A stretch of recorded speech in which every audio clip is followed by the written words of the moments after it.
back to today's brand new episode. Today, we are looking inside India's healthcare landscape, public versus private. Did you know that 70% of healthcare expenditure of India comes directly from patients' pocket? This shed light on challenges of affordability within India's healthcare system. Today, we will be exploring the public and private sectors, the two pillars of this system, to understand the strengths, weaknesses, and how they impact a patient's life. We have Dr. Abhay Chopada with us. Dr. Abhay, from your perspective, what are the biggest challenges patients face when navigating the public versus private healthcare system? These are completely radically two different systems. The public healthcare being government funded actually has a lot of shortcomings because you would be surprised if I tell you that India is one of the lowest spenders in healthcare globally. One of them. We are spending less than 2% of our GDP on healthcare. So genuinely when you go to a government hospital, and I trained in one, you have a lack of access to a lot of stuff. I still remember that I had to ask my patients to get their antibiotics and medicines that I needed for their surgery, which is inhuman because you are claiming it to be free, but a lot of that cost is still foisted on the patient. Secondly, there is the lack of incentive in the public health service because you're getting paid a very fixed salary. A lot of good doctors don't want to get into the government structure. So you are left with people who don't necessarily want to change the system. They're there because they've got a job and they're comfortable with it. It's a complete contrast to the private healthcare in India. Private healthcare in India is one of the most vibrant healthcares anywhere in the world. And I find it amazing as to what our private healthcare segment actually achieves. And I see so much of innovation, so much of positivity in the private healthcare. But having said that, it is getting more and more expensive. So private healthcare in India is really an example for the world. And that's why we get so many medical tourists visiting India from the Middle East, from Afghanistan, Iran, Iraq. Why are they coming to India? Because they get affordable, good healthcare.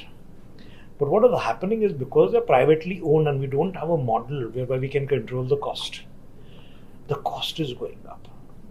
Which means that our local Indians are finding it more and more difficult to access healthcare without having to worry about the cost. And that's a stark problem that I see.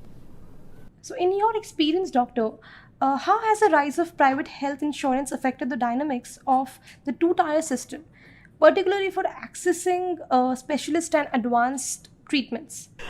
Indian private health insurance has been a very interesting space.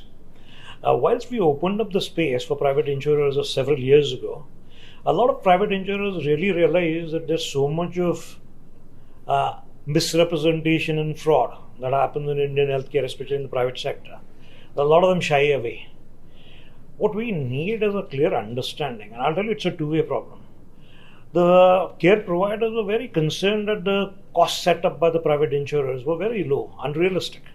So they found creative ways of inflating those costs. Essentially, any inflated cost was not necessarily real, so it was fraud. Which meant that now once you implement something that is not true, you basically break a system. Secondly, there was complete lack of data mobility. An insurer was merely paying a bill without having any clear insight whether the patient really had that service or not.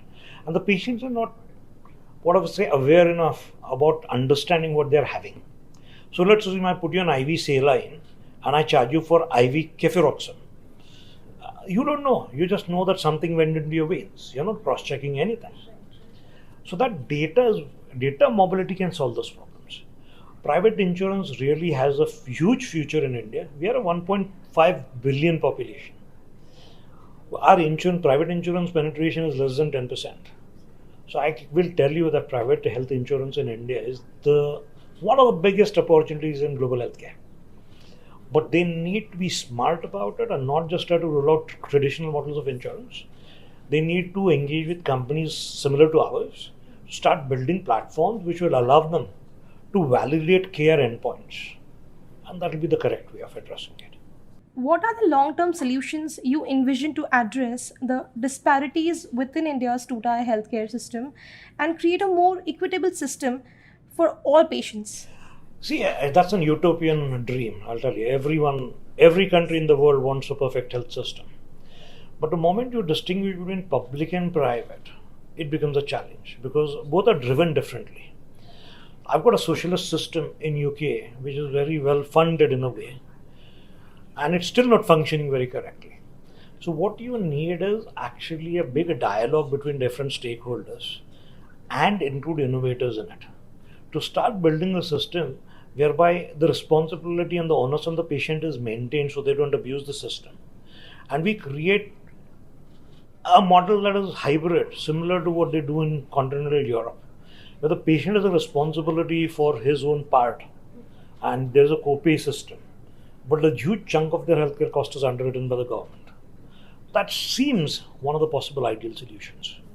What advice would you give patients in India for navigating the public versus private healthcare and ensuring they receive the best possible care based on their needs and resources? First of all, forget about private public. Every patient must have his medical file with him. It doesn't matter where you're going, what health you're having. That information is worth its weight in gold. And if you don't have it, then you're really struggling.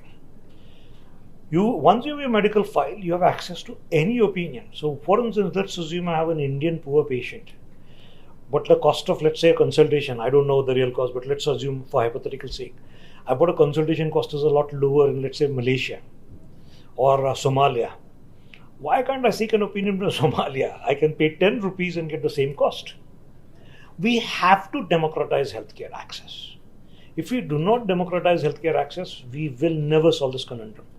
There is such an arbitrage between healthcare cost all across the globe, it's mind-boggling. I'll give you a simple example. A medical opinion or a medical consultation in India is roughly about 1,000 rupees in urban cities. The same is 35,000 rupees in UK, in London. That's not even comparable. 35,000 and 1,000, that's 35 times arbitrage.